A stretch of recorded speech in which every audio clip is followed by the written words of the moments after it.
Hello guys, अस्सलाम वालेकुम। माँ खान के ब्लॉग में बहुत बहुत स्वागत है। जैसे कि आपने देखा होगा कि मैंने तवा रख की रोटी करवा दी है और मैंने बाढ़ भी दी है। बांटते हुए इसलिए ब्लॉग शूट नहीं करा क्योंकि अच्छा नहीं लगा मुझे देते हुए, क्योंकि आंखों में आंसू भी थे, नमी भी थी और उदासी भी थी मन में बहुत ज़्यादा, क्योंकि 5 साल मेरी माँ थी, इस साल नहीं है। तो कहते नहीं किसी बच्चे को ज़्यादा ही दुख लगता है। मरी तो नहीं मैं, लेकिन ज़िंदा भी नहीं हूँ। मेरी माँ चली गई दुनिया से, मुझे ऐसा नहीं है मुझे याद नहीं आती। मैं हर वक्त, हर पल, हर मिनट, हर सेकंड उन्हें याद करती हूँ, उन्हें पढ़ पढ़ के बकशती हूँ। बस यही सोचती हूँ कि हर जन्म में, अगर मुसलमानों में जन्म होता है मुसलमानों में, तो हर जन्म में मेरी माँ ही मुझे मिले। मुझे इतना ही पसंद है अपनी माँ, लेकिन क्या कर सकते, अल्लाह के आगे मेरी कुछ चली ही नहीं। तो गाइस देखिए, सब जगह उदासी, सब कुछ सूना सूना, हर जगह उदासी, कुछ नहीं अच्छा लग रहा है, बिल्कुल भी नहीं। और मेरी तन्हाई, और ये देखिए काशिफ सो रहा है, बिल्कुल अच्छा नहीं लगता है। मेरी माँ की मुझे बहुत याद आती है, बहुत ज़्यादा याद आती है। मैं क्या कर सकती हूँ, कुछ समझ में नहीं आता। कहते हैं ऊपर वाला बहुत रहम दिल है। अगर रहम दिल है तो आप लोग मुझे कमेंट्स में बताइए मेरे साथ ऐसा क्यों बुरा करा, क्योंकि मेरे तो पापा भी नहीं थे, माँ को भी छीन लिया, तो ऐसा क्यों करा मेरे साथ। रहम दिल का ये मतलब तो है नहीं कि किसी को परेशान करना। तो मेरी माँ ने क्या किसी का बिगाड़ा था जो मेरी माँ मुझसे छीन ली ऊपर वाले ने। हमेशा मैं उनके फ़ोटो देखती रहती हूँ, इंतकाल वाले भी देखती रहती हूँ, ऐसी भी देखती रहती हूँ, हर फोटो उनका बहुत तब्दीली से जूम कर कर के देखती हूँ। कुछ समझ में नहीं आ रहा मैं कैसे जीऊँ, किस उससे जीऊँ, मेरी समझ में नहीं आ रहा कैसे जीऊँ मैं।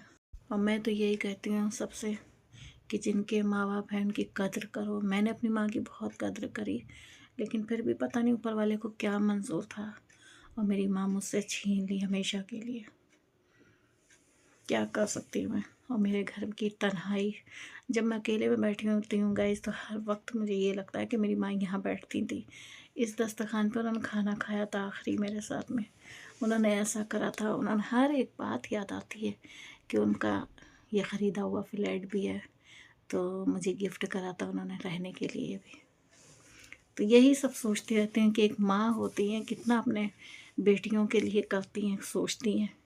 और मैं जब अपने घर जाती थी, घर तो खैर ये भी उनका ही है, जब मैं अपनी माँ के पास होती थी तो उनका पर्स ले लेती थी और कुछ भी जो मन चाहता था वो लेकर आती थी। लेकिन आज ऐसा लगता सब खो गया, सब कुछ खो गया। जिनकी माँ चली गई इस दुनिया से, उनकी बेटियों का दुख पूछो। जब मेरे ऊपर ये बीती, मुझे पता है कि मेरे साथ क्या हुआ है।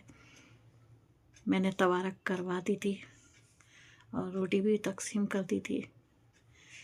बहुत अफसोस के साथ मुझे ये ब्लॉग शूट कर रही हूँ मैं, क्योंकि मुझे हर ब्लॉग में बहुत अफसोस के साथ शूट कर रही हूँ, क्योंकि मेरा बिल्कुल अब मन नहीं कर रहा है बनाने को। लेकिन आप लोगों को अपडेट दे रही हूँ, क्योंकि ज़िंदा हूँ लेकिन ज़िंदगी नहीं है।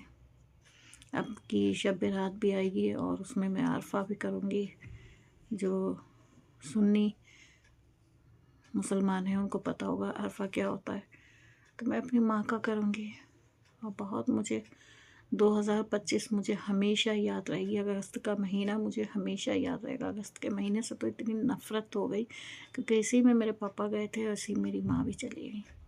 बहुत मेरा ब्लॉग बनाने का मकसद सिर्फ यही है कि आप लोगों को मैं अपनी ज़िंदगी के बारे में बताऊं कि बस मेरी ज़िंदगी एक तन्हा है।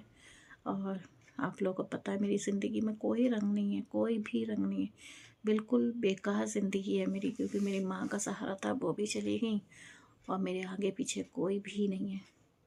तो मेरी ज़िंदगी बहुत बेधरंग है, बेकार रंग की है, कोई भी उसमें रंग नहीं है मेरी ज़िंदगी में। कुछ समझ में नहीं आता, कुछ अच्छा नहीं लगता। गृहस्थी से तो इतना लगाव हट गया है, गृहस्थी से तो मन करता है कि आग लगा के इसको सबको ख़त्म कर दूँ सामान को। क्योंकि मेरी माँ अपनी गृहस्थी सब छोड़ के गई है, मैंने देखा है कि बाद में कोई पर नहीं बरतता उनकी, कोई चीज़ें नहीं लेता है। अल्लाह पाक से मैं यही दुआ करती हूँ कि अल्लाह पाक जिनके माँ बाप हैं और जो बच्चे बेपनाह प्यार करते हैं, तो उनके जो है माँ बाप को मत छीनो, उनसे जुदा मत करो, क्योंकि मेरी माँ गई है, मेरे दिल से पूछो, क्योंकि मैं ऐसी कोई रात नहीं आती है जिसमें मेरे आंसू ना बहते हो अपनी माँ के अकेले में फ़ोटो देख के। बहुत दुख लगता है मुझे, बहुत ज़्यादा, बहुत अफसोस कि मैं बयान ही नहीं कर सकती मुझे कितना अफसोस है अपनी माँ का जाने का। मैंने अपने आप को बिल्कुल मिटा दिया, बिल्कुल मिटा दिया मैंने अपने आप को। अगर आप लोगों को क्या ही मेरा ब्लॉग अच्छा लगेगा, कुछ नहीं, उदासी का ब्लॉग अच्छा लगेगा, फिर भी कमेंट्स कर देना। और मिलते हैं कोई दूसरे ब्लॉग में। और अपने माँ बाप का ध्यान रखिए, खूब उन्हें प्यार करिए, खूब ज़्यादा उन्हें प्यार करिए, और मेरी माँ को दुआओं में याद रखना। तब तक के लिए अल्लाह हाफिज़।